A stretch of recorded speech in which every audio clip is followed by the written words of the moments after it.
The morning started like any other Tuesday at NORAD's Cheyenne Mountain Complex.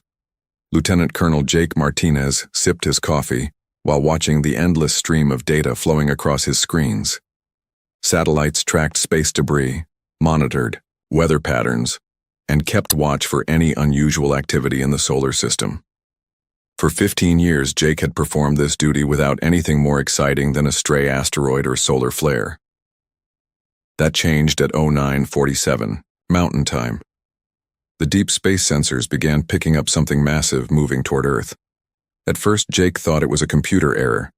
The readings showed thousands of objects, each one the size of a football stadium, traveling faster than anything humans had ever built. He ran the diagnostics twice, then called his supervisor. "Sir, you need to see this," Jake said, his voice tight with concern. Colonel Amy Roberts hurried over to Jake's station. She had been monitoring space for 20 years and had never seen anything like the data streaming across the screens. The objects were decelerating as they approached the outer edge of the solar system, which meant they were controlled, intelligent, and heading directly for Earth.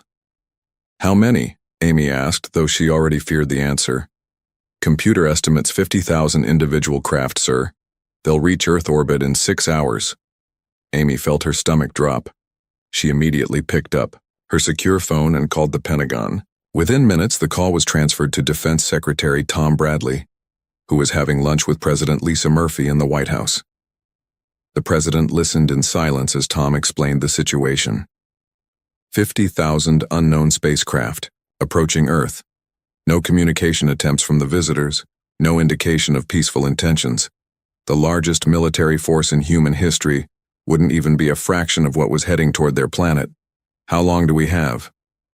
"President," Murphy asked. 6 hours, maybe less if they accelerate again." President Murphy closed her eyes for a moment. In 6 hours, everything could change forever. She opened her eyes and made the hardest decision of her presidency. "Send the message to all world leaders. Emergency session in 2 hours. Tell them, we're facing a possible invasion." Across the globe, world leaders received the most terrifying message in human history. The Chinese premier was pulled from a meeting with trade ministers. The Russian president was woken from his afternoon nap. The British prime minister was rushed from parliament to a secure bunker. Every major government on Earth went into emergency protocols. Meanwhile, the approaching fleet continued its steady advance toward Earth. Admiral Zexkar stood on the bridge of his flagship, the Conquest of Worlds, reviewing the tactical data on humanity's home planet. His purple skin glistened under the ship's artificial lights, and his forearms moved gracefully as he manipulated the holographic displays. Earth looked exactly like every other primitive world he had conquered. One small moon, basic industrial development, no visible space defenses. The inhabitants had barely managed to put a few simple satellites in orbit. They still used chemical rockets to reach space, the same technology his own people had abandoned 1,000 years ago. "Admiral," his tactical officer reported, "the planet shows standard pre-interstellar civilization markers, chemical propulsion, primitive nuclear power, basic electromagnetic communications. No sign of advanced weapons or shielding technology." Zexkar nodded with satisfaction. The Vorthan Empire had conquered 347 worlds in the past millennium. Each conquest followed the same pattern: arrive with overwhelming force, demand surrender, crush any resistance, enslave the survivors. Primitive species always folded quickly when faced with superior technology. "Time to orbital position?" Zexkar asked. 4 hours, Admiral." "Excellent. Prepare the standard surrender broadcast. Make sure it's translated into their dominant languages." Back on Earth, President Murphy sat in the Situation Room with her top advisors. The massive conference table was surrounded by screens showing the approaching alien fleet. Every few minutes, the estimated arrival time clicked down another minute. General Kevin Brooks, chairman of the Joint Chiefs, presented humanity's options. They weren't good. Earth's combined military forces possessed about 12,000 aircraft, 300 naval vessels capable of missile strikes, and enough nuclear weapons to destroy the planet several times over. Against 50,000 alien spacecraft with unknown capabilities, the odds were impossible. "What about our space assets?" President Murphy asked. The International Space Station has 6 crew members. We have maybe 24 active satellites, with any kind of defensive capability. Our newest fighter jets can barely reach the edge of space for a few minutes. Dr. Elizabeth Kane, the President's science advisor, had been quietly studying the sensor data from NORAD. She looked up from her tablet with a puzzled expression. Madam President, there's something strange about these ships. Based on their heat, signatures, and energy output, they're using fusion drives. Basic fusion technology, not much more advanced than what we developed 10 years ago. What does that mean? The President asked. It means they're not as advanced as we feared. Their ships are large, but they're using technology we understand. If they were truly superior, they'd be using more exotic propulsion methods. Tom Bradley leaned forward. Are you saying we might have a chance? I'm saying we shouldn't assume. They're invincible just because they have more ships. Around the world, people looked up at the sky with growing fear. News broadcasts showed the alien fleet as distant points of light, growing brighter by the hour. In New York, traffic jams filled every street as people tried to flee the city. In London, millions crowded into subway tunnels. In Tokyo, ancient temples overflowed with people praying for salvation. But in secure military facilities around the globe, a different kind of preparation was taking place. Phone calls were made to highly classified numbers. Dormant systems powered up for the IA. First time in years. Deep underground bunkers activated equipment that officially didn't exist. Colonel Ryan Davis sat in his Pentagon office, staring at a red phone that hadn't rung in 5 years. When it finally did ring, he answered on the first tone. Project Prometheus is authorized, the voice said simply, then hung up. Ryan smiled for the first time that day. The aliens had made their first mistake by coming to Earth.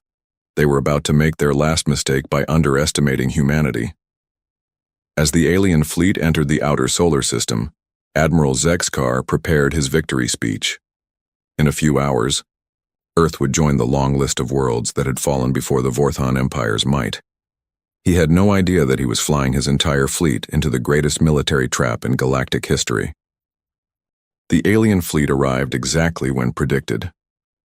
Captain Steve Johnson floated in the International Space Station's observation deck, watching through the reinforced windows as thousands of dark shapes blotted out the stars. Each ship was massive, easily 10 times larger than anything humanity had ever built. They moved in perfect formation, like a school of metal fish swimming through the void. Control, this is ISS, Steve spoke into his radio. Visual confirmation of the fleet. They're bigger than we thought, a lot bigger. The response crackled back immediately. Copy that, ISS. Maintain observation and report any changes. Steve had been an astronaut for 12 years. He had seen Earth from space countless times, watched meteors burn up in the atmosphere, and marveled at the beauty of his home planet. Now he was watching what might be humanity's final hours unfold in the darkness above. The alien ships took up positions around Earth like a net made of steel and fire. They maintained a perfect sphere formation, with Earth trapped in the center. Steve counted at least 100 ships visible from his position, and he knew there were hundreds more on the other side of the planet. Admiral Zexkar stood on his command bridge, satisfied with the deployment. His fleet had Earth completely surrounded. No ship could escape. No signal could get out without his permission. It was a standard blockade formation that had worked on every world the Vorthon Empire had ever conquered. Begin the surrender broadcast, Zexkar ordered. His communications officer, a thin Vorthon with pale blue skin, activated the transmission array. The message would be sent on all frequencies that the primitive humans used for their communications. Radio, television, internet, everything would carry the same demand. On Earth, every screen suddenly went dark. In homes, offices, shopping centers, and military bases around the world, the normal programming vanished. For 10 seconds, there was only silence and black screens. Then a face appeared. Admiral Zexkar's image filled every television, computer, monitor, and phone screen on Earth. His purple skin and 4 arms made it clear that this was not human. When he spoke, his voice was translated into dozens of languages simultaneously. People of Earth, I am Admiral Zexkar of the Vorthon Empire. Your world is now surrounded by our fleet. You have 1 hour to surrender completely and unconditionally. If you comply, you will be allowed to serve the Empire as workers. If you resist, your civilization will be destroyed and your planet will be stripped of all useful resources. The message continued for several minutes, explaining the terms of surrender. All military forces must stand down. All world leaders must present themselves for processing. All advanced technology must be turned over to Vorthan control. Humanity would become a servant species, working for the glory of the Empire. When the message ended, normal broadcasts resumed, but the damage was done. Across Earth, panic spread like wildfire. In major cities, riots broke out as people fought to escape. Highways became parking lots as millions tried to flee to rural areas. Emergency services were overwhelmed with calls they couldn't answer. At MIT, Dr. Elizabeth Kane worked frantically in her laboratory. She had been analyzing the alien ships ever since they appeared, using every telescope and sensor she could access. What she found confused her more than it frightened her. "This doesn't make sense," she muttered, staring at her computer screens. Her research assistant, a graduate student named Bobby Chen, looked over her shoulder. "What doesn't make sense, Professor?" "Their technology. Look at these energy readings. Their ships are using fusion reactors, but they're not even very efficient ones. Their weapons appear to be plasma-based, probably around 10,000 degrees. Their shields show standard electromagnetic field patterns." "Is that bad?" Elizabeth shook her head slowly. "Bobby, we developed better fusion technology 5 years ago. Our experimental plasma weapons run at 15,000 degrees. And their shields. We cracked that type of shielding in our computer simulations 2 years ago." Bobby stared at her. "Are you saying they're not as advanced as they look?" "I'm saying a civilization that can build ships this size should have much better technology. It's like seeing someone drive a mansion-sized car that still runs on a lawnmower engine." While Elizabeth worked to understand the alien technology, governments around the world struggled to respond to the invasion. Most world leaders wanted to surrender immediately. The alien fleet was simply too large, too powerful, too overwhelming for humanity to resist. But in secure military facilities, different conversations were taking place. Colonel Ryan Davis sat in a Pentagon briefing room with 12 other officers. None of them wore name tags. None of them officially existed in any military database. "Gentlemen, ladies," Ryan began, "Project Prometheus has been authorized. After 15 years of preparation, we're finally going to find out if our theories were correct." The officers around the table nodded grimly. They had spent their careers working on humanity's most classified project. Technology that violated known laws of physics. Weapons that shouldn't be possible. Ships that existed in places where space itself had been modified. "What's our status?" Ryan asked. A woman with gray hair and sharp eyes answered, 500 units ready for deployment. All systems tested and functional. Crews have been in training for 3 years. Energy sources? Quantum tap generators. Are operating at full capacity. We have enough power to run operations for 6 months without stopping. Timeline? We can be ready to reveal in 30 minutes. Full deployment in 45 minutes. Ryan looked around the table. These people had dedicated their lives to preparing for this exact moment. Humanity's survival depended on technology that most humans didn't know existed. Meanwhile, Admiral Zexakar grew impatient. The humans had been given 1 hour to surrender, and that hour was almost up. He had expected a quick response, probably within the first 15 minutes. Most species surrendered immediately when faced with Vorthan power. "Any response from the planet?" he asked his communications officer. "Nothing official, Admiral. We're detecting increased military chatter but no surrender signal." Zexkar's 4 hands clenched into fists. "Stubborn primitives. Very well. Target their major cities. Fire a warning shot at each one. When they see our power, they'll surrender quickly enough." The order went out to the fleet. Weapons charged.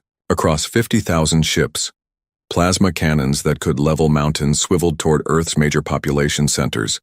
The demonstration would be swift and terrifying. On the ISS, Captain Steve Johnson watched in horror as the alien ships began to glow with weapon energy. Bright points of light appeared across the hulls of the nearest vessels, like stars being born in the darkness. Control, this is ISS. The aliens are charging weapons. Repeat, weapons are hot and targeting the surface. The response from ground. Control was calm, almost relaxed. Copy that, ISS. Maintain observation. Do not be alarmed by what you're about to see. Steve frowned at the strange response. Do not be alarmed. Earth was about to be attacked by the largest fleet in human history, and ground control was telling him not to worry. Admiral Zexkar gave the final order. Fire. 50,000 plasma bolts erupted from the Vorthan fleet, each one carrying enough energy to destroy a city block. They streaked toward Earth like falling stars, ready to demonstrate the power of the Vorthan Empire. What happened next would change galactic history forever. The plasma bolts streaked toward Earth like 50,000 shooting stars. Each one carried enough energy to destroy several city blocks. Admiral Zexkar watched the display with satisfaction, knowing that this demonstration of power would force the humans to surrender within minutes. The bolts reached Earth's atmosphere and simply vanished. Zexkar blinked his 4 eyes in confusion. His tactical officer stared at his instruments in disbelief. The weapons had fired correctly. The energy readings showed full power, but every single plasma bolt had disappeared just as it touched Earth's upper atmosphere. What happened? Zexkar demanded. Unknown, Admiral. All weapons fired successfully, but there's no impact signature on the planet's surface. It's as if they never reached the target. On Earth, Commander Lisa Turner sat in a control room buried 3 miles beneath the Nevada desert. She watched the tactical display show 50,000 incoming plasma bolts, then watched them disappear as they hit humanity's first line of defense. Quantum displacement barriers holding steady, her technical officer reported. All incoming. Energy weapons successfully phased into parallel dimension 7. No damage to Earth's surface. Lisa nodded calmly. Humanity had been working on dimensional technology for 8 years. The quantum barriers around Earth could phase any energy, attack into alternate dimensions where it would harmlessly dissipate. The aliens had just fired their best shot, and it had accomplished absolutely nothing. Sir, another officer called out, we're receiving orders from General Brooks. Project Prometheus is fully authorized. All units are to reveal and engage. Lisa smiled. She had been waiting for this moment her entire career. Send the signal. Phase out the fleet. Across the solar system, reality began to shift.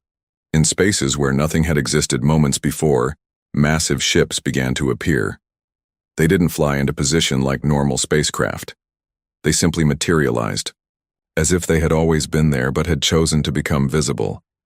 Captain Michelle Grant stood on the bridge of the UES Dominion as her ship phased from its dimensional hiding place into normal space. Around her, 499 other human vessels did the same. Each ship was sleek and dark, built with technology that bent the laws of physics. All ships reporting ready, Captain, her communications officer announced. Excellent. Signal the fleet. Begin standard intimidation formation. The human ships moved with impossible grace. They didn't use traditional engines that pushed against space. Instead, they manipulated gravity and space-time itself, sliding through the void like knives cutting through water. They arranged themselves in perfect geometric patterns around the Vorthan fleet. Admiral Zexkar watched in growing horror as human ships appeared from nowhere. His sensors hadn't detected them. His long-range scouts hadn't reported them. One moment space was empty. The next moment it was filled with sleek, dangerous-looking vessels that moved in ways that violated everything he knew about space travel. How many? He asked, his voice barely above a whisper. 500 ships, Admiral. They're surrounding our formation. 500? Zexkar couldn't believe it. His intelligence reports had indicated that humans barely had any space technology at all. They were supposed to be a primitive species with chemical rockets and basic satellites. Where had 500 advanced warships come from? Admiral, his science officer reported. I'm reading impossible energy signatures from their ships. They appear to be using technology that manipulates fundamental forces of the universe. Dr. Elizabeth Kane watched from her MIT laboratory as the human fleet revealed itself. The energy readings from the new ships made her earlier analysis of alien technology look even more outdated. The human vessels were operating on principles that her most advanced theories could barely explain. "Bobby, are you seeing this?" she called to her assistant. "Professor, those are our ships, right? Please tell me those are our ships." "They're human-built, but I had no idea we had technology like this. These ships are using controlled manipulation of space-time, gravity negation, and what looks like quantum field generators." On the ISS, Captain Steve Johnson stared in amazement at the human fleet that had appeared around Earth. The ships moved like living things, flowing through space with perfect coordination.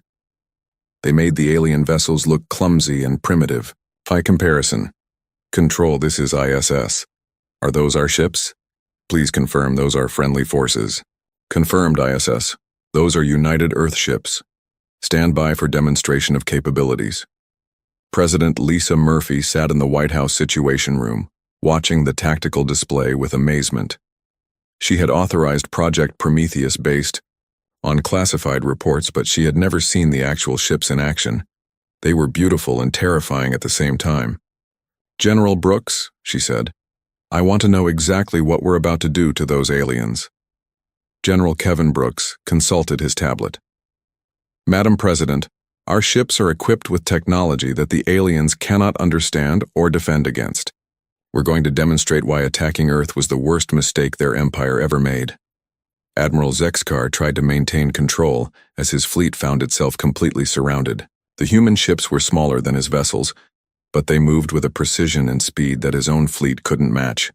Worse, his sensors couldn't get clear readings on their capabilities. "Open communications with the human fleet," he ordered.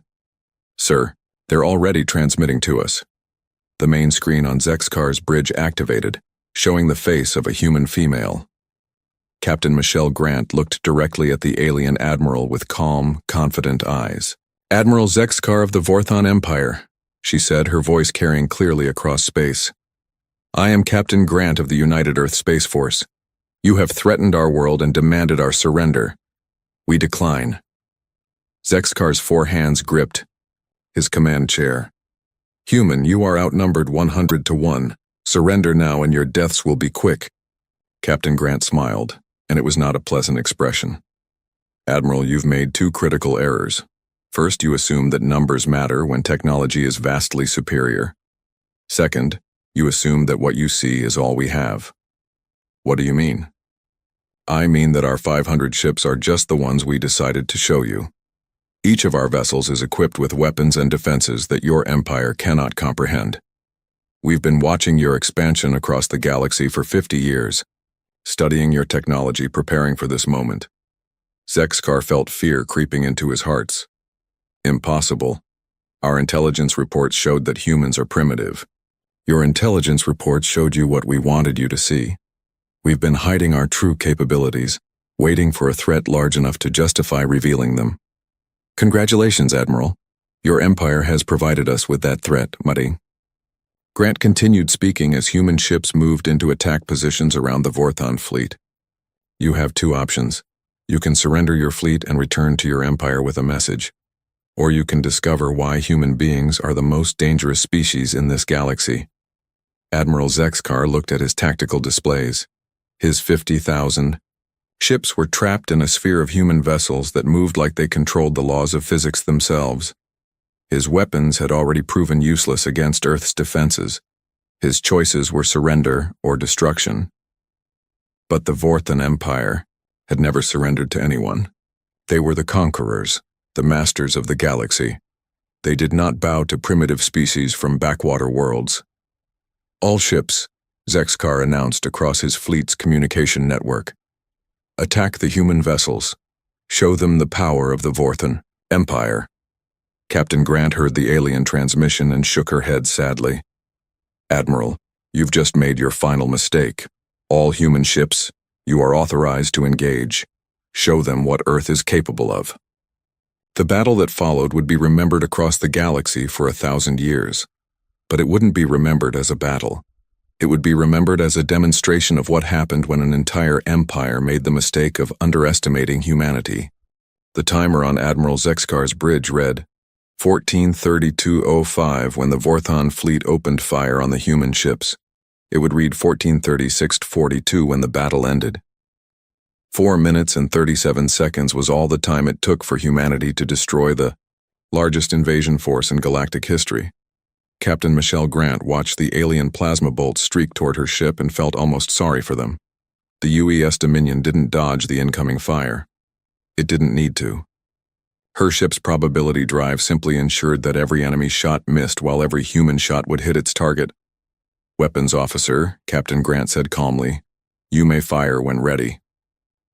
The Dominion's main weapon wasn't a cannon or missile launcher. It was a device that altered the fundamental constants of physics in a small area of space.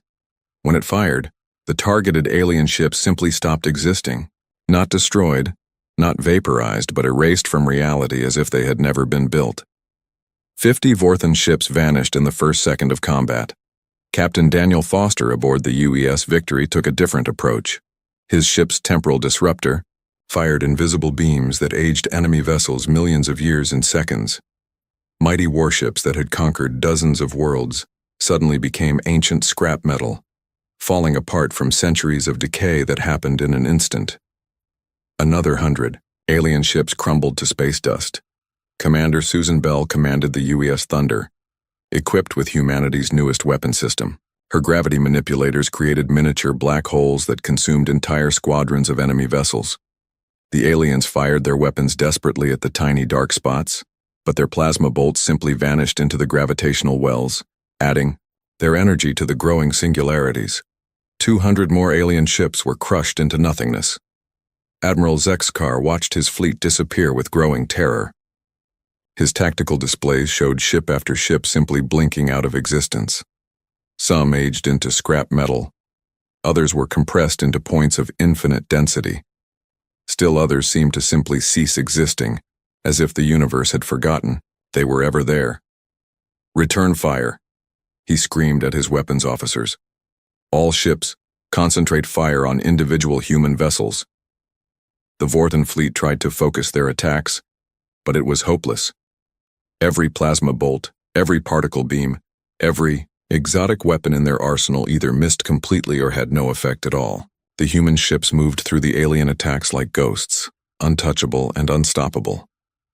Captain Lucy Park's ship, the UES Storm, demonstrated humanity's mastery over quantum mechanics. Her quantum virus weapons infected the alien ship's own technology, turning their computers against them. Vorthon vessels began firing on each other as their systems were rewritten by human programming that existed in multiple dimensions simultaneously. The infected ship's weapons turned on their own fleet, adding to the destruction. Commander Ben Hayes used his ship's matter conversion ray to transform enemy vessels into harmless gas clouds. Massive battleships that had taken years to build became wisps of hydrogen and helium, dissipating harmlessly into space. The aliens inside didn't even have time to scream before they became part of the cosmic background radiation. Dr. Elizabeth Kane watched the battle from her MIT laboratory, her instruments barely able to track what was happening. The human ships were using weapons that violated every law of physics she knew, yet somehow they worked perfectly. "Professor?" Bobby Chen said in amazement. "How is this possible? These weapons shouldn't exist." "Bobby, I don't think our military cares what should or shouldn't exist. They've apparently decided to make their own rules about how the universe works." On the ISS, Captain Steve Johnson had the best view of humanity's demonstration of power. He watched human ships dance between enemy attacks that never seemed to hit, while alien vessels disappeared faster than he could count them. The space around Earth, which had been filled with a threatening armada minutes ago, was rapidly becoming empty. "Control, this is ISS. The alien fleet is being destroyed faster than I can track. How many ships do we still have up here?" ISS current count shows approximately 15,000 enemy vessels remaining. Engagement will conclude in approximately 2 minutes. Steve stared at his radio. 2 minutes? The aliens had started with 50,000 ships, and humanity was going to finish them off in less than 5 minutes total? Admiral Zexkar's flagship shuddered as human weapons destroyed the ships around him. His bridge crew worked frantically, trying to find some way to fight back, but their technology was useless against enemies who had learned to rewrite the laws of reality. "Admiral," his science officer shouted over the chaos, "I'm detecting massive energy spikes from the human ships. They're preparing to fire something new." Captain Grant's voice came over the communication channel, speaking directly to the remaining Vorthan ships. "Attention, alien fleet. You are completely outmatched. Surrender now and some of you may survive to carry a message back to your empire." Zexkar's pride warred with his survival instincts. The Vorthan Empire had never surrendered, never retreated, never shown weakness to any enemy.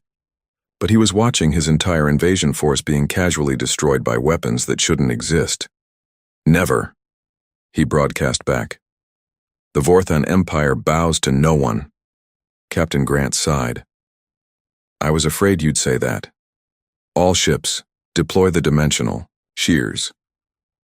End this." The remaining human vessels activated their most powerful weapons. Dimensional shears cut through the fabric of space itself, creating tears in reality that swallowed entire formations of alien ships. The weapons didn't just destroy their targets, they removed them from existence across all possible dimensions. The last organized resistance of the Vorthan fleet vanished into cracks in space-time. Commander Lisa Turner watched from her deep, underground command center as the battle reached its conclusion. Her screens showed the final count. 50,000 alien ships destroyed, 0 human casualties. Total time elapsed 4 minutes and 37 seconds. "All stations report," she commanded. "Quantum barriers still at full strength. No damage to Earth. Human fleet reports all systems nominal. No battle damage. Dimensional weapons cycling down to standby mode. Excellent. Signal the fleet to begin cleanup operations." In the wreckage of the Vorthan invasion, less than 100 alien ships remained intact. Most of these were damaged beyond repair, their crews dead or dying. Only a handful of vessels still had functioning life support and engines. Admiral Zexkar found himself in command of exactly 17 surviving ships out of the 50,000 he had brought to conquer Earth. His mighty invasion fleet, the pride of the Vorthan Empire, had been reduced to space debris in less than 5 minutes. Captain Grant's voice came over his communication system one final time. "Admiral Zexkar, you now have a choice. You can stay here and join the rest of your fleet in destruction, or you can take your surviving ships and return to your empire with a message." Zexkar looked around his damaged bridge. Half his crew was dead. His ship's weapons were destroyed. His engines were barely functional. His empire's greatest military force had been wiped out by beings who treated the laws of physics as polite suggestions. "What message?" he asked, his voice broken and defeated. "Tell your empire that Earth is under human protection now. Tell them that any species that threatens innocent worlds will face the same fate as your fleet. Tell them that humanity has taken its place as the guardian of this galaxy." Admiral Zexkar stared at the human ships that surrounded his few survivors. They had shown mercy by allowing him to live, but only so he could carry word of their terrible power back to the Vorthan Empire. "We understand," he said quietly. "We will deliver your message." The human fleet moved aside, creating a corridor through which the surviving Vorthan ships could escape. As Admiral Zexkar limped away from Earth with the remnants of his once mighty armada, he knew that everything had changed forever. The age of Vorthan dominance was over. The age of humanity had begun. Admiral Zexkar's 17 surviving ships limped through space toward the Vorthan Empire's capital world. The journey that should have taken 2 weeks stretched into a month as damaged engines failed and life support systems broke down. Only 9 ships made it to the Imperial homeworld of Vorth Prime. When Zexkar's battered flagship entered orbit around the massive city world, he barely recognized his own home. Vorth Prime was covered with gleaming towers and orbital platforms, symbols of an empire that ruled over 347 conquered worlds. But now those symbols felt hollow to him. He had seen what real power looked like. Emperor Thaxmor received the survivors in his great throne room. The massive chamber could hold 1,000 beings. and today it was packed with military commanders, government officials, and representatives from conquered worlds. They had all come to hear the report from the greatest invasion fleet in Vorthon history. Admiral Zexkar, the Emperor said, his voice echoing through the chamber. You return with fewer ships than a single patrol squadron. Explain this failure. Zexkar knelt before the throne, his 4 arms trembling. Your Imperial Majesty, Earth was not what we expected. The humans, they possess technology that makes our greatest weapons look like children's toys. Murmurs rippled through the assembled crowd. The Vorthon Empire had never met a species they couldn't conquer. Their technology was the most advanced in the known galaxy. Impossible, Emperor Thaxmore declared. Our intelligence reports showed that humans barely have space travel. They use chemical rockets and primitive electronics. That is what they wanted us to believe, Your Majesty. The humans have been hiding their true capabilities for decades. They have weapons that control gravity, manipulate time, and alter the basic laws of reality itself. The Emperor's advisors whispered among themselves in disbelief. Weapons that altered reality? It sounded like impossible fantasy. Zexkar continued his report, describing how 50,000 ships had been destroyed in less than 5 minutes. He told them about human vessels that appeared from nowhere, weapons that erased ships from existence, and defenses that made the Vorthon fleet's attacks simply vanish. The humans sent me back with a message, Your Majesty. They said that Earth is now under human protection. They said that any species that threatens innocent worlds will face the same fate as our fleet. The throne room fell silent. For 1,000 years, the Vorthon Empire had delivered ultimatums to other species. Now, for the first time, they were receiving one. Emperor Thaxmore stood from his throne, his face dark with anger. One defeat does not destroy an empire. We will gather our remaining fleets, develop new weapons, and return to crush these humans. Admiral Zexkar shook his head sadly. Your Majesty, with respect, you did not see what I saw. The humans destroyed our entire invasion force as easily as we might swat insects. They have moved beyond our understanding of what is possible. While the Vorthon Empire struggled to comprehend their defeat, word of humanity's victory spread across the galaxy faster than light-speed communications. Species that had lived in fear of Vorthon conquest for centuries suddenly dared to hope for freedom.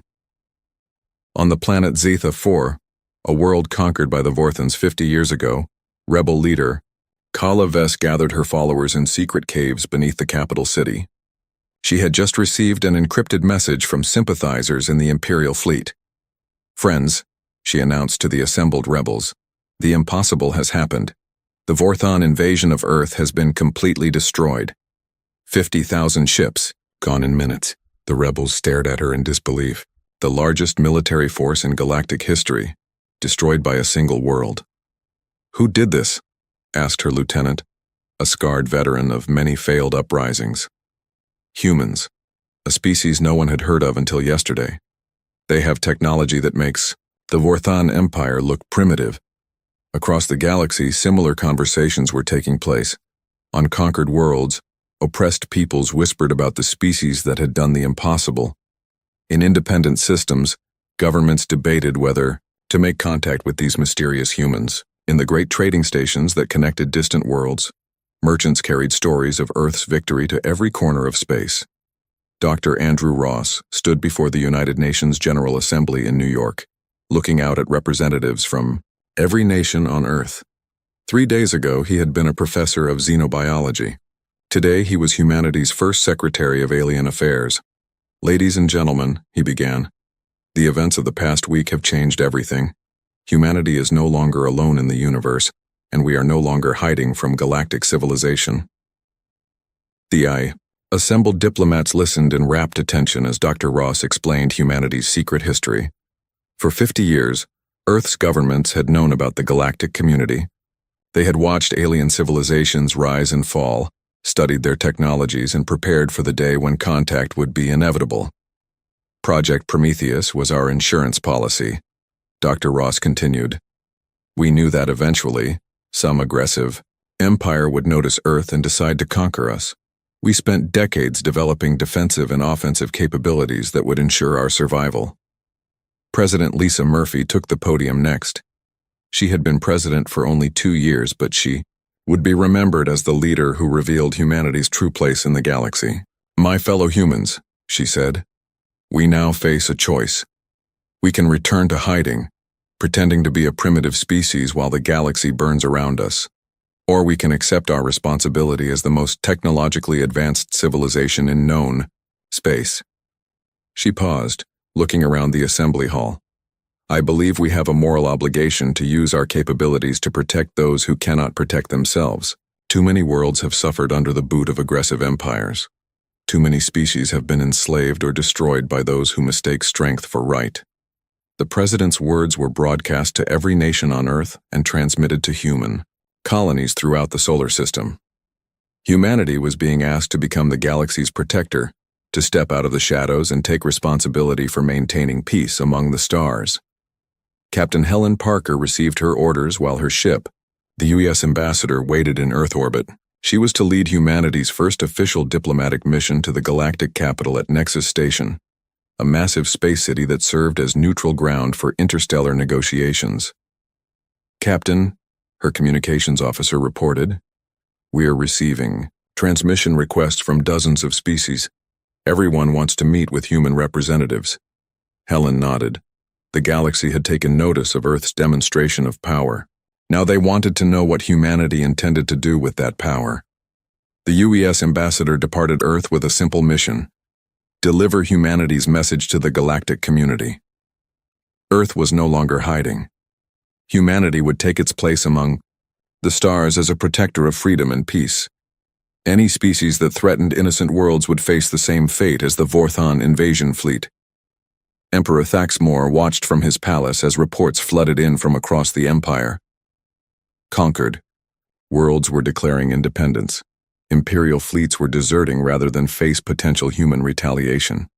The 1,000-year reign of the Vorthon Empire was crumbling in mere weeks.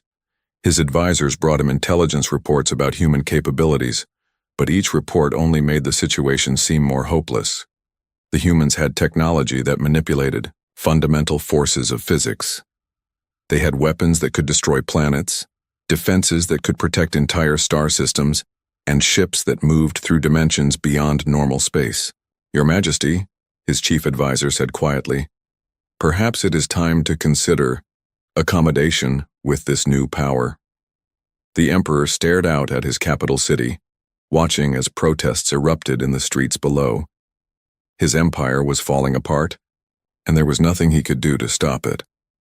On Earth, children looked up at the night sky with new wonder.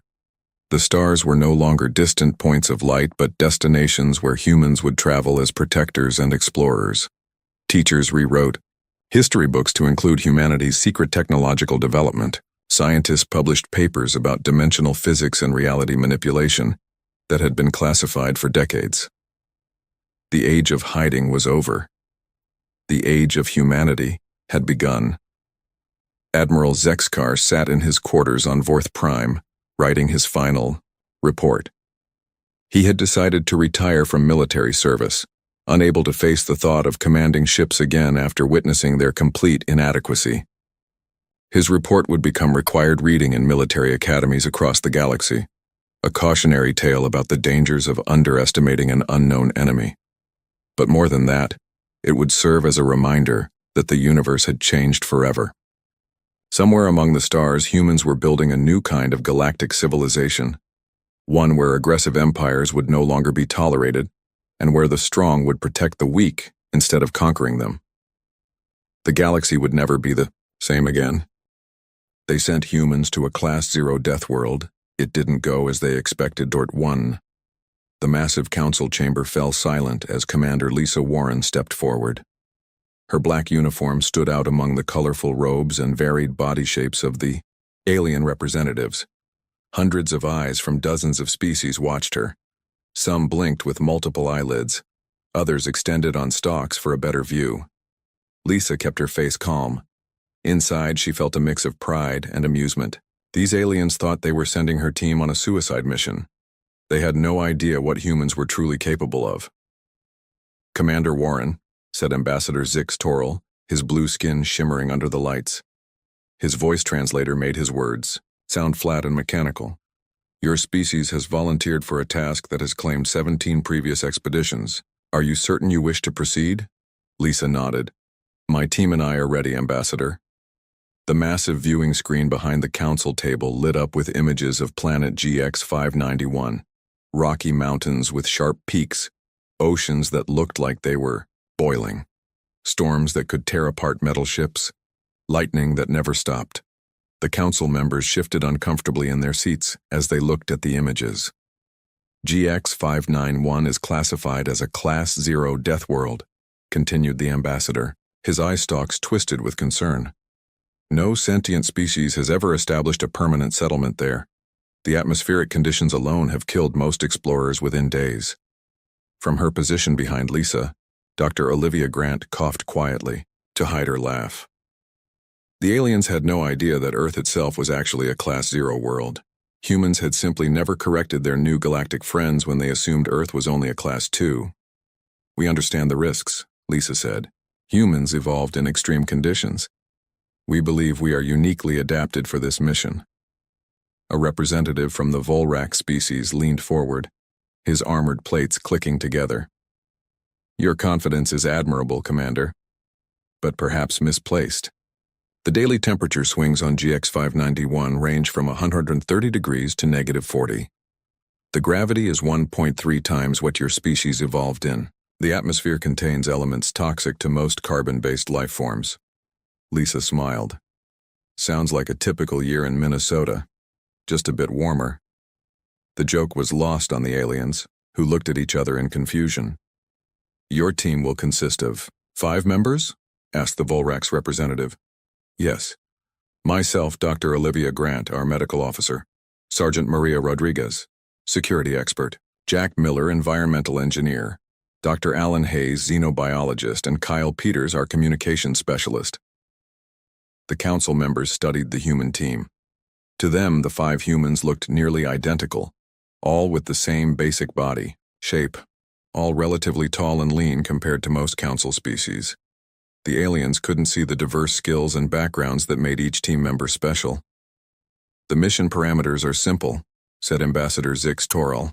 Establish a functional outpost on GX-591 and survive for 1 standard galactic year. If you succeed, Earth will be granted advanced technology and expanded territory rights within Council space. What went unsaid was that no one expected the humans to succeed. This was a polite way for the Council to deal with the aggressive, newcomer species that had recently joined galactic society. Send them on an impossible mission, watch them fail, and then the humans would understand their place in the hierarchy. We accept the parameters, Lisa said. And when we succeed, the Council will honor its promise. The meeting ended quickly after that. As they left the Council chambers, Lisa's team gathered around her in the wide hallway. The ceiling arched, 30 feet above them, designed to accommodate species much larger than humans. Did you see their faces? Maria asked, her brown eyes bright with excitement. They think we're going to die out there. They have no idea what we're capable of, said Alan, adjusting his glasses. Their species evolved on worlds with stable climates and few predators. They've engineered away all their natural adaptations for survival. Which is exactly why they need us, Lisa said. The Council has been trying to establish a presence on GX-591 for decades. Something valuable is there. The official report says mineral deposits, Jack noted. Rare elements not found on most habitable worlds. That's not worth losing 17 expeditions, Olivia said, shaking her head. There's something else they're not telling us. Kyle, who had been quiet until now, spoke up. I've been monitoring their communications channels. There are references to artifacts and ancient technology in their encrypted messages. Lisa wasn't surprised. The Council had been secretive from the start. Whatever's there, we're going to find it, and we're going to use it to make sure humans are never underestimated again. They reached their quarters, a suite of rooms modified to Earth standards. While the accommodations were comfortable, Lisa knew her team was eager to begin their real mission. Pack for hell, she told them. We leave in 48 hours. 2 days later, they stood in the launch bay beside their ship, the USS Horizon. It was small compared to the massive Council vessels, but it was sturdy and packed with Earth's best technology, plus a few modifications the Council didn't know about. Ambassador Zix Toral came to see them off. His eye stalks drooped, and what Lisa had learned was an expression of sadness or regret. "Your species shows remarkable courage," he said. "We will honor your sacrifice." Lisa shook his hand, careful not to squeeze too hard on his delicate bones. "It's not a sacrifice if we come back alive, Ambassador." The loading ramp closed behind them. Inside the ship, the team strapped into their positions. The launch countdown began. "Everyone ready?" Lisa asked, looking around at her team. "Born ready," Maria replied, her hand steady on the weapons console. "All systems green," Jack reported from engineering. "Medical bay prepped," said Olivia. "Communications online," Kyle confirmed. "Xenobiology lab secured," Alan added. Lisa nodded and opened the ship-wide channel. "This is Commander Warren. Launch sequence initiated. Next stop, the impossible planet." The Horizon lifted smoothly from the launch pad. Through the viewports, Lisa could see the Council representatives watching. Their postures showed they were already mourning the humans they believed were flying to their deaths. "Little do they know," Lisa murmured as the ship accelerated toward orbit. "We're just going to a place that feels like home." The Horizon broke free of the space stations, gravity well, and set course for GX 591. The journey would take 3 weeks at maximum speed, 3 weeks for the team to prepare for conditions that had killed 17 other expeditions. But unlike those others, humans knew what it meant to evolve on a world that tried to kill you every day. They knew what it meant to adapt and survive. Against all odds, they were going to a Class 0 death world, and they were going to make it their own. They sent humans to a Class 0 death world. It didn't go as they expected. The USS Horizon shuddered violently as it entered the atmosphere of GX 591. Lightning flashed outside the viewports, each bolt bigger than any seen on Earth. The ship dropped through thick cloud layers that glowed with strange energy. Metal groaned as the hull heated up.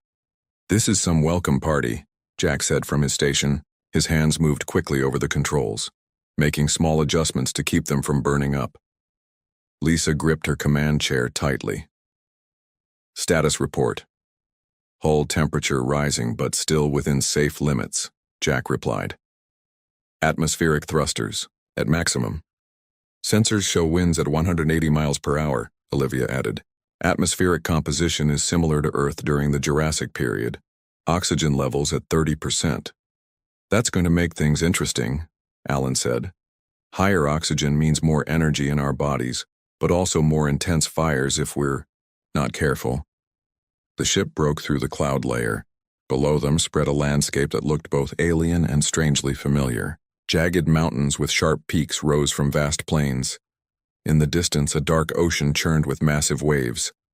Lightning continued to flash across the sky, striking the tallest peaks. "Looks like home," Maria said with a grin. "Reminds me of the Rocky Mountains, just with more lightning." "Landing zone is 2 miles ahead," Kyle reported. "Scanners show a relatively flat area between those ridgelines." Lisa nodded. "Take us in. Everyone prepare for rough landing." The Horizon descended toward a wide valley that offered some protection from the fierce winds. As they got closer to the ground, they could see the surface was covered with what looked like reddish moss or lichen, small creatures scattered away from their approach. With a final shudder and a loud thump, the ship touched down on GX 591. For a moment, everyone sat in silence, listening to the howl of the wind outside and the ping of particles hitting the hull. "We're here," Lisa said finally. "First human footsteps on a Class 0 world, officially anyway." She smiled at her private joke. Earth was technically the first Class 0 world humans had walked on. "Environmental readings are coming in," Jack reported. "Outside temperature is 115 degrees Fahrenheit. Gravity at 1.3 G, just as expected. Wind speed at 75 miles per hour, but our landing zone is providing some shelter." "Any immediate threats?" Lisa asked. Alan checked his biological sensors. Nothing large showing up on scans within a mile. Plenty of small life forms, though. The moss-like growth outside is everywhere. The council provided us with environmental suits, Olivia reminded them. They insisted no species could survive direct exposure to the atmosphere. Maria snorted. 10 credits says I can breathe just fine out there. No bet, Alan replied. The air is actually less toxic than some Earth cities I've visited. Lisa stood up. Let's suit up, but we'll test the atmosphere properly before anyone takes off their helmet. We follow protocols at first. The team moved to the airlock chamber, where 5 bulky environmental suits waited.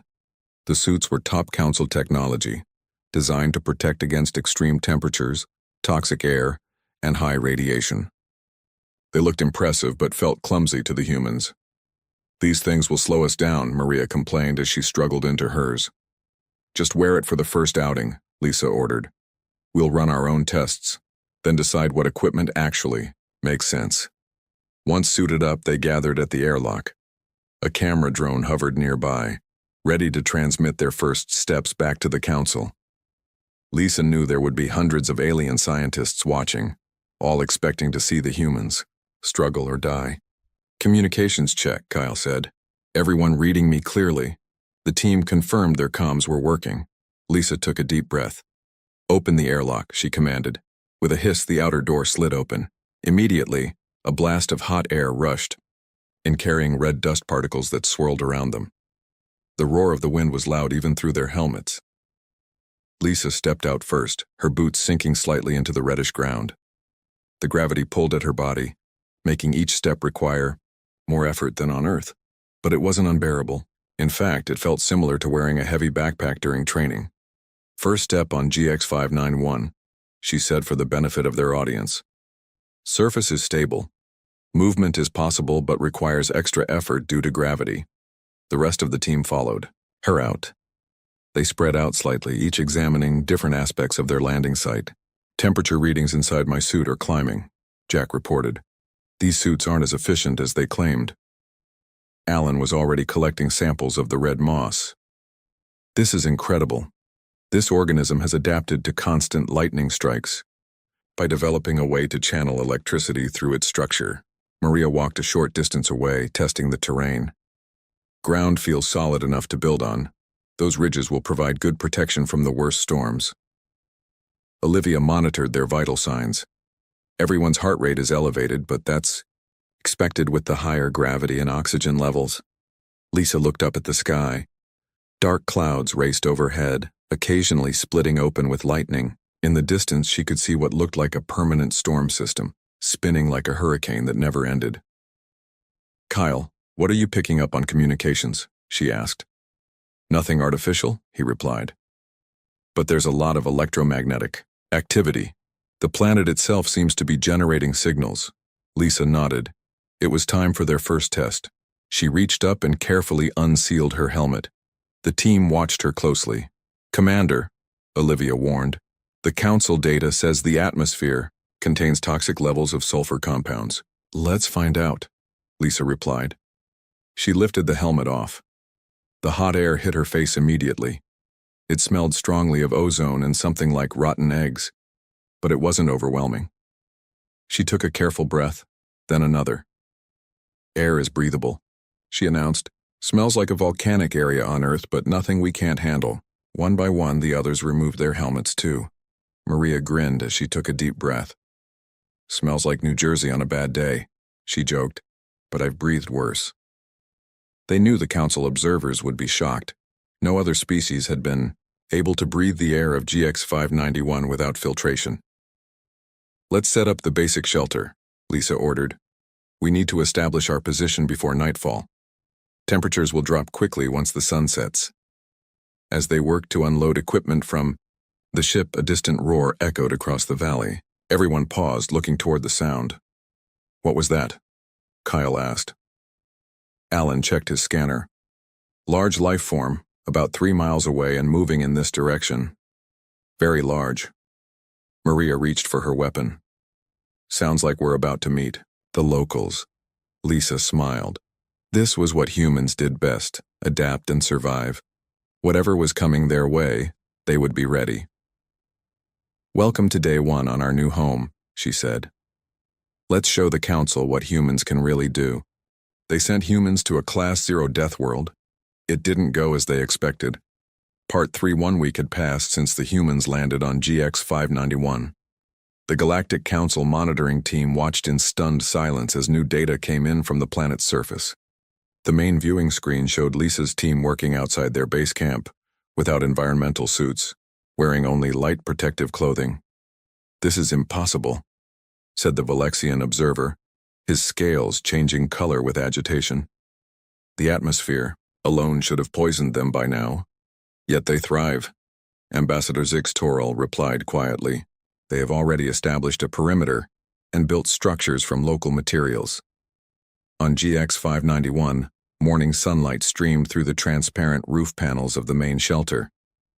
The humans had constructed it using a combination of materials from their ship and resources found on the planet. Large support beams came from a sturdy plant similar to bamboo, but with natural fire resistance. The walls incorporated the red moss that grew everywhere, which they discovered had excellent insulation properties. Lisa sat at the command table with her team, reviewing their progress. Despite the harsh conditions, they all looked healthy and energetic. The higher oxygen levels in the atmosphere had actually increased their stamina after a brief adjustment period. "Alan, what's the status on your biological survey?" Lisa asked. Alan pushed his glasses up and grinned. "Better than expected. Many of the organisms here are similar to extremophiles on Earth. I've identified bacteria that are nearly identical to what we find in volcanic hot springs. The red moss has amazing properties. It absorbs electrical energy from the lightning and converts it to chemical energy." "Could we use that for power generation?" Jack asked, leaning forward with interest. "Already working on it," Alan replied. "I think we can create biobatteries that would supplement our solar panels." Lisa nodded approvingly. "Olivia, how is everyone's health holding up?" "The higher gravity is actually having positive effects," Olivia said. "Bone density is increasing, and muscle mass is up by 12%. The oxygen-rich air means more efficient blood circulation. As long as we're careful about sun exposure and maintain our water purification system, we should have no major health concerns." "What about those predators?" Lisa asked, turning to Maria. 2 days earlier, they had encountered the source of the roaring sound. 6-limbed creatures with thick armor plates and multiple rows of teeth had approached their camp. They stood 7 feet tall at the shoulder and moved with surprising speed. Maria smiled confidently. "They keep their distance now. After I demonstrated our weapons during that night attack, they seem to have recognized us as a threat. I've observed them watching the camp from ridgelines, but they no longer approach within weapon range." "I think they're intelligent," Kyle added. "They use coordinated hunting patterns and have some form of communication. The sounds they make follow specific patterns that repeat." Lisa considered this information. "Keep detailed records of any interactions. The Council prohibited us from bringing primitive ballistic weapons, but I'm glad we ignored that particular rule." "Speaking of the Council," Kyle said, "I've established a stable communication channel despite the magnetic storms. Actually, the storms boost our signal if we modulate on the right frequency. We're due for a check-in tomorrow." "Good," Lisa replied. "They'll be expecting reports of our struggles. Let's show them how well we're adapting instead." That afternoon, a violent quake shook the region. The ground rolled beneath their feet like ocean waves. Part of their shelter collapsed as a fissure opened in the valley floor. Lisa found herself thrown to the ground as the shaking intensified. Around her, the MIE team scrambled for stable positions. Hot gas vented from the new crack in the earth, carrying a strong sulfur smell. When the shaking finally stopped, they emerged cautiously to assess the damage. "Everyone okay?" Lisa called out, doing a quick head count. They had minor cuts and bruises, but nothing serious. Their shelter had partially collapsed with the eastern wall completely gone. "That was at least a magnitude 8, Jack said, scanning the area with his instruments. "And I'm detecting more seismic activity building. This planet has an incredibly active crust." Instead of panic, the team quickly organized into repair groups. They had experienced earthquakes on Earth. This was just another challenge to overcome. Nightfall. They had not only repaired the damaged shelter but improved it. Jack had designed a flexible foundation system that could better absorb ground movement. They incorporated a nearby cave into their design, creating a natural bunker that would provide extra protection. The council would have evacuated after that quake, Maria commented as they sat around their heating unit that evening. The temperature outside had dropped to -20 degrees, but inside their shelter, it remained comfortable. The council designs rigid structures that shatter under stress, Jack replied. They don't understand that flexibility and adaptation are the keys to survival. The next morning, Kyle set up the communication array for their scheduled check-in with the council. The main screen flickered to life, showing Ambassador Zix Taral and several other alien representatives. "Greetings, Commander Warren," the ambassador said. His eye stalks were extended fully, and what the humans had learned was an expression of surprise. "We are pleased to see you alive." "Thank you, Ambassador," Lisa replied calmly. "We've had an interesting first week. Our sensors detected a major seismic event in your region," one of the other council members said. "We assumed your shelter would be destroyed." "We had some damage," Lisa admitted, "but we've rebuilt stronger than before. The local materials are quite useful once you understand their properties." She proceeded to give them a full report, watching with hidden amusement as the council members' expressions shifted from surprise to disbelief. "The adaptive capacity of your species is unsettling," the ambassador said finally. "No other expedition has survived past the first lunar cycle. We find it rather peaceful here, actually," Lisa replied with a slight smile. "Reminds us of camping trips back home." After the transmission ended, the team gathered for their daily planning session. "They still don't get it, do they?" Maria asked. "They think we're just enduring this place, not making it our home." "That gives us an advantage," Lisa pointed out. "They underestimate us, which means they won't interfere with our real mission." Alan looked up from his data tablet. "Speaking of our real mission, I've detected unusual energy readings from the northern mountains. They don't match any natural geological formation." "Artificial structures?" Lisa asked, immediately interested. "Possibly," Alan replied. "The patterns are too regular to be natural." Lisa studied the map where Alan had marked the location. "That's our next expedition, then. If there's something valuable on this planet, that's where we'll find it."